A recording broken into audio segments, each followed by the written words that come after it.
Hello there, I'm Anthony Wilson, the Communications Director for the City of San Angelo. It is a Tuesday afternoon and we had a City Council meeting this morning, and as we are wont to do, we like to come in the afternoon and talk a little bit about what happened that was of importance, impact, and interest to you regarding the City Council's discussion and their action.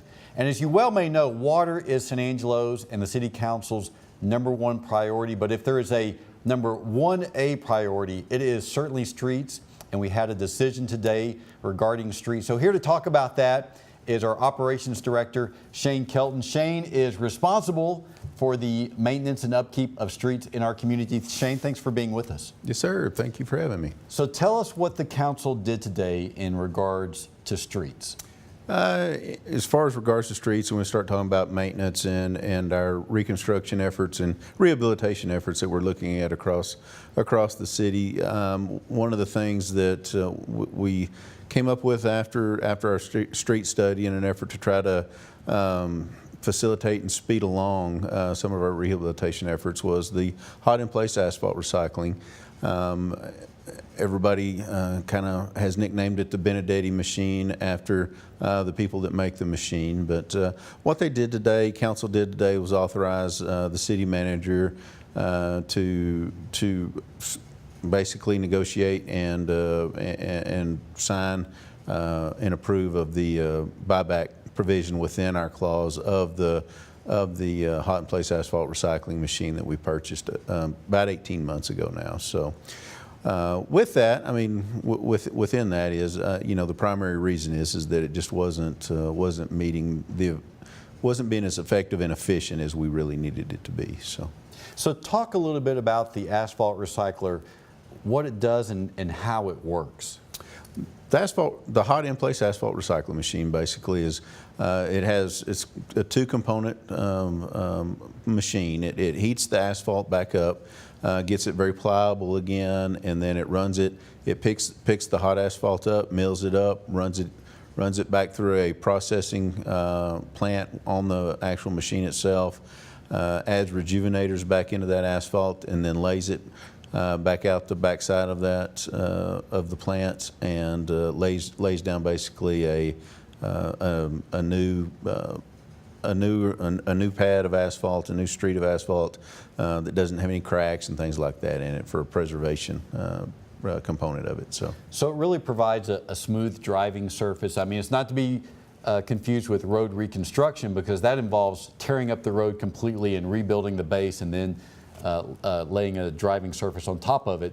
But it's akin to what happened on College Hills from the Loop to Valley View, where that street was repaved just with a new driving surface on top of the base. Correct. That, the College Hills process was a mill and overlay process, and this is somewhat like that, except instead of milling off all the old, hauling it off and disposing of it and bringing in all brand new, this process actually uses what's existing there on the surface itself, and so we're just basically picking up what's existing and laying it right back down again.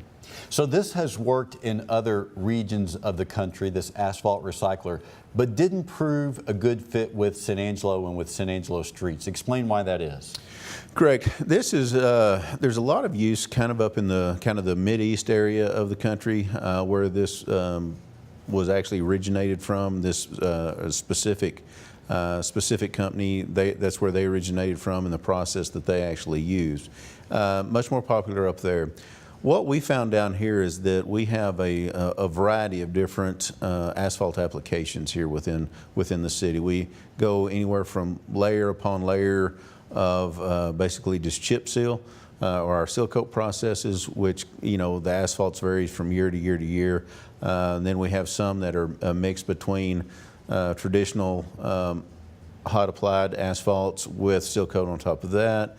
And then we also have different areas that we've patched, and we've done skin layers over the years to do level ups with a cold applied material. And so all of those materials, when you look at them, they all react differently to heat and how they actually go through the milling or the process within the mill of the hot-in-place asphalt recycler. And we just found that due to all those different pavement types, we were getting either one, it was very inconsistent when we were heating it and how the heating treatment was very inconsistent. So it's kind of a learning process. Every time we rolled onto a new asphalt type or a different or even different sets of layers, that it was kind of a learning process for the men, and we were having to kind of stop, back up, reevaluate what we were doing, and start again. And so again, it became an efficiency issue. Although the machine, it can work and it can do what it's supposed to do, it wasn't doing it efficiently. And when we were investing that much money and that much manpower into something, we need it to be efficient. We need to be able to push forward and move forward. And city staff, we just believe that this is not going to be the most efficient use of our tax dollars moving forward in our rehabilitation efforts. And if I remember correctly, I think I heard you say at one point that the constituencies within a street were sometimes changing block to block as you were trying to use this asphalt recycler over a particular stretch of street. In specific areas, it really was. It could change, especially when we start talking about when we were doing level ups on certain areas of streets where we may have had some rutting and some pushing areas within the asphalt, and so we were doing some level ups and we were applying a cold lay product on top of a more traditional type asphalt. And so it really was. It could be just from block to block to block was causing issues and actually slowing this process way down to the point that when you start talking about all the manpower, you start talking about all your consumables and the propane and all the things that we're using to heat the asphalt, it just became so inefficient that it wasn't going to be cost effective moving forward. So, and we weren't going to get the results. And I think when people, when our citizens are spending that kind of money from a taxpayer's perspective, they want to see results, and those results just weren't happening at a rate that we believe they should be happening. So some people on our social media, we've reported about the buyback provision in the contract, and we're exercising that option, have asked if we could have or should have foreseen the problems that we encountered with trying to use this machine on San Angelo streets. Is there any way that we could have foreseen whether or not this would have worked on San Angelo Street, short of actually trying it? That's a very good question. And before we actually purchased this machine and looked at it, we actually did go around town. We took core samples of all of our, not all of the streets, but a wide variety of our streets, especially where we knew there were multiple different application areas in town. We took core samples. We sent them to this company.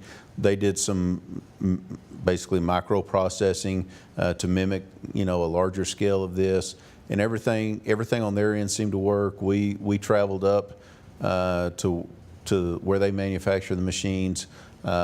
Visited with them there at their company, went out and looked at multiple areas, multiple different roadways that they had utilized this machine on up there in the area, their general area. And so we really did a lot of research and background on this, but it's one of those things that it is not, it's not a proven technology or process in the Southwest or, in our region of the United States. And so there was no 100% guarantees that this was going to work, and that's why that before we purchased this, that we did request and demand that we did have a buyback provision within our purchasing contract for this machine. Given the condition of San Angelo streets, and you are the first to admit that it's not good after decades of neglect, do you think that this was worth a shot to see if this could help improve San Angelo streets in some sort of significant way? Oh, definitely. I mean, it's one of those things when we did the Fugro study back 5 years ago or so, and we looked at that, and to bring our pavement condition scores, index scores up to where they're in the acceptable level range across all streets across the city. I believe the price tag that Fugro shot the city back then would be an estimated $500 to $550 million. When you're looking at those kind of dollars, there's no realistic way that we can take that kind of money and apply that into our streets, especially at one time or within 10 years or even 20 or 30 year time frame. So we had to look at other alternatives and other things that we could do to try to enhance our rehabilitation of our streets to get them back in a better drivable condition. And this hot in place asphalt recycling, when you look at it from the industry that they've created up there in the region that they're in and where they manufacture these machines, their rehabilitation costs using this machine is one of the lowest costs out there that you can to have a rehabilitated surface. So definitely looking at this as a viable option. I think it's one of those things that we don't want to, we don't want to create a lot of risk or take a lot of chances, when we're using public dollars. But it's one of those things that we need to be out there looking at new options and other ideas and different technologies to try to enhance, the traditional things that we already do know that work, but at a lower cost, so we get more bang for our dollar. And so, but because those are a lot of dollars, and that is a lot of money looking forward and moving forward, and so always I believe that we need to be looking for alternatives and other ways to improve and enhance our streets here in the city. And I want to talk about those alternatives here in just a second, but before we do, you mentioned that the cost of rehabilitating San Angelo streets to acceptable levels, somewhere in the neighborhood of $500 million, and that was 6 years ago. And so given the cost of this machine, $1.2 million, it seemed like an investment worth making. How much of that do you anticipate that you'll be able to recoup through the buyback process? In the buyback process right now, we are just in the infancy of the process. We have just made contact with the company to start the talks of exercising our buyback provision within that contract. So we haven't started getting into the nuts and bolts of it yet. So, we believe that we'll see the majority of that back. Again, there are provisions in there for the amount of usage and things like that in the streets, so within that buyback clause, but we believe that we'll see a very substantial portion of our original purchase price back. So just to recap what we're doing right now in order to improve streets, of course, we're in the midst of a 10-year, $80 million plan to rebuild and repave San Angelo's worst streets. The project that's currently underway is on Bell Street on its far north end. We are also just approved a contract for $3.6 million, I believe, for the fourth year of an 8-year cycle of maintaining every city street. So what else are you going to be looking toward as perhaps another avenue, pardon the pun, for improving San Angelo streets? I think our next natural step is to look at more traditional ways of street rehabilitation. Mill and overlay is kind of what we're leaning towards right now. We're in the process of demonstrating some equipment from different vendors and dealers, looking at the different sizes and quantities of what we believe that we can actually do in-house with our own crews. It's one of those things that, if we lived in the perfect world, I could run a huge crew with the biggest machines, then I could do a whole lot more, but that's just unrealistic for us. And so we're trying to find the equipment and that we can utilize our existing staff with, hopefully mostly existing dollars. Of course, the price never goes down. Prices are always going up on materials. So it's one of those things, but we're trying to make strides in that direction. And we believe that a small mill and overlay unit, paving unit within the city, bringing that process back in-house to where we can, really do maybe smaller, more residential style streets, not major arterials or collectors, but the more smaller collectors, residential type streets, intersections, areas that we can definitely identify that this process will be viable for and really make a difference on, that we can target those areas and start making a difference in those areas. So what you're talking about is relaunching some some repaving crews as part of your street and bridge operation.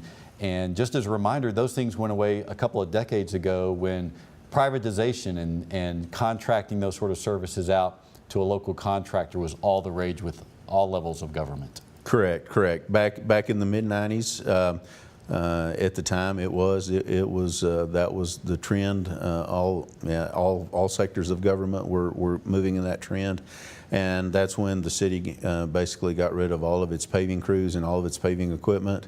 and basically started going out and contracting all those services out. And so this is an effort maybe not to scale up quite to the size that we were back then, but again to start bringing some of those services back in house, especially those areas where we can provide the most bang for our dollar and really hit hot spots in areas that really this process lends itself well to, and try to again, it's one of those things, if we just sit back and wait till we have the money, that may, again, where are we going to $500 or $600 million? So we're probably not. So we need to start addressing these in-house as best we can and moving forward so we can actually start seeing some progress. And as I mentioned at the very beginning of this conversation, streets are the number 1A priority for the City Council, and they've got a strategic workshop planned for February 26th. Do you anticipate talking about these repaving crews as part of that discussion? I do. As we're moving forward, some of these things we're going to start bringing to council's attention. We have, of course, as we're going through our 10-year process, of the rehabilitation process, whether that's contracting out some of the larger mill and overlay work and projects and the total reconstruction.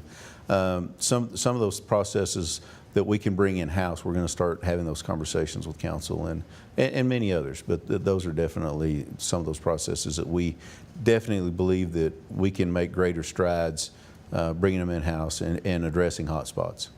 So we've been talking with Shane Kelton. He is the Operations Director for the City of San Angelo. And if you have any questions or comments regarding the discussion that we've had about the condition of San Angelo streets, and about the buyback of the asphalt recycler, or the prospect of adding a repaving crew to our street and bridge operation, we'd be interested in hearing those and responding to those. And we hope you'll join us the next Tuesday council catch-up, which will be the first Tuesday in February, because we'll be back here debriefing you again on things of interest, importance, and impact that launch from your city council.